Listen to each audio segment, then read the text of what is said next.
lottery लानो मोजां मोनग्रा रायजो राजाफोरनि थाखाय मोनसे सनानि खाबु 100 रांजोंनो मोननो हागोन लाख लाख रांनि गारि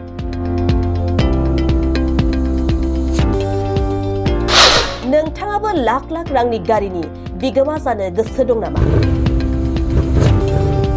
100 राङानो नोंथांनि जिउआव सोलायनाय लाबोनो हागौ खाफालाव दंब्ला 100 रांजोंनो नोंथाङाबो जानो हागोन लाख लाख रांनि गारिनि बिगोमा इट सामथाइबारि ब्रह्म मन्दिर कन्स्ट्राक्शन कमिटिनि बानजायनायाव फैगौ 15 फेब्रुवारियाव खुंफुंजानो थांगासिनो दं लटारि खेला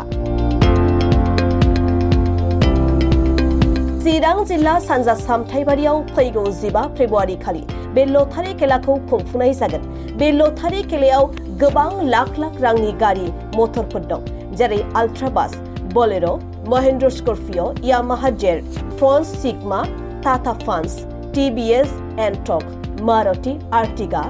Baleno Pulsar 125 Tata Tiago Alto K10 आरो ई-रिक्शा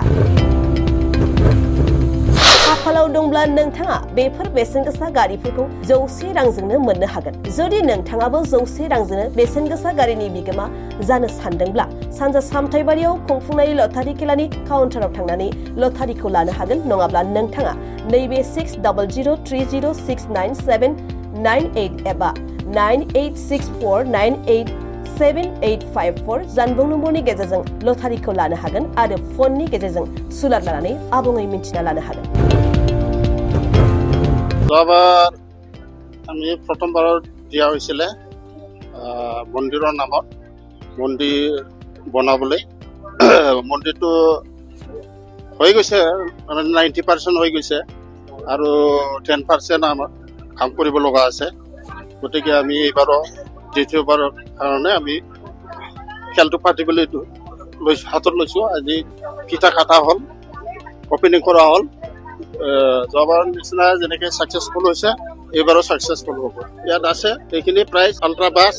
বলেৰো আছে এটা গোটেইটোৱেই গাড়ী যোৱাবাৰ নিচিনাই গাড়ী আছে দামী দামী গাড়ী খেলটো ধুনীয়াকৈ হ'ব এইবাৰ সন্দেহ নহ'ব কলচিত মানে হেৰিবিলাক নাম্বাৰবিলাক ৰখা হ'ব ব্লাইণ্ড হিচাপে মানুহ তাৰমানে ব্লাইণ্ড হ'ব ব্লাইণ্ড হৈ পেলাই তাৰ পৰা উঠাই পেলাই এইটো নাম্বাৰটো যিটো হ'ব সেইটোৱে হ'ব যাৰ ভাগ্যত উঠিব তেখেত তাৰমানে ভাগ্যৱান হ'ব